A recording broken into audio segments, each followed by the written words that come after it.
आपण बघणार आहोत जेनेटिक मटेरियल. बऱ्याच जणांच्या माइंडमध्ये असा प्रश्न असतो की हे जेनेटिक मटेरियल नेमकं काय असते. तर जेनेटिक मटेरियल हे दोन प्रकारचे असतात. पहिला जेनेटिक मटेरियल त्याला डीएनए म्हणतात, दुसरा जेनेटिक मटेरियल त्याला आरएनए म्हणतात.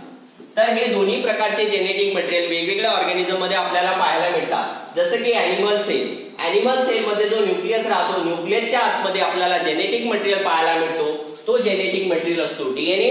तर काही असे व्हायरसेस आहेत की ज्यांच्या आतमध्ये आपल्याला जेनेटिक मटेरियल आरएनए बघायला मिळतो. तर हा जो आरएनए आहे हा दोन प्रकारचा असतो. सिंगल स्ट्रँडेड आरएनए असू शकतो किंवा डबल स्ट्रँडेड आरएनए सुद्धा असू शकतो. त्याचप्रमाणे हा डीएनए सुद्धा सिंगल स्ट्रँडेड डीएनए पण असू शकतो आणि डबल स्ट्रँडेड डीएनए सुद्धा असू शकतो.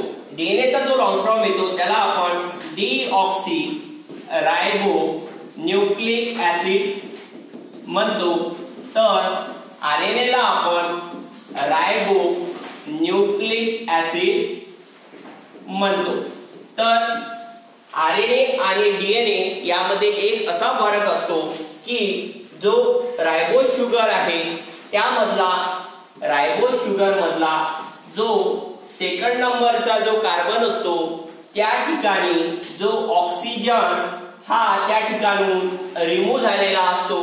त्यामुळे आपण त्याला डीऑक्सी रायबोन्यूक्लिक ऍसिड म्हणतो.